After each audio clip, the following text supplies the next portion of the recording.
বলেন? চণ্ডীতলা প্রমচারের অবাক জলপান দেখলাম।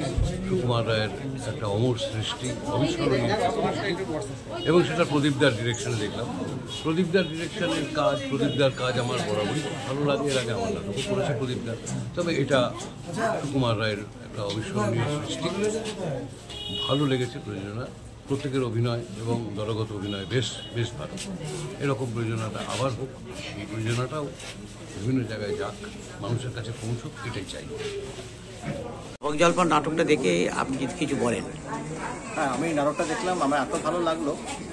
বাচ্চাদের নাটক আমার সবই ভালো লাগে, কিন্তু এটার মধ্যে যেটা ছিল, নাটক সবাই আমরা জানি খুব বিখ্যাত নাটক এবং অবাক জলপান সরল একটি নাটক, কিন্তু এর মধ্যে থেকেও একটা খুব পজিটিভ একটা মেসেজ আছে যে জলকে নিয়ে যে এভাবে লেখা যায় এবং জল যে জীবন, আমি যেহেতু ডিপলি দেখি, বাচ্চারা কিন্তু সেটা কিন্তু জলের মধ্যে দিয়ে বুঝিয়ে দিয়েছে। জল চেষ্টা পেতে পেতে পেতে পেতে আলটিমেটলি কিন্তু জলটা খেয়ে সে যে পরিতৃপ্ত হলো।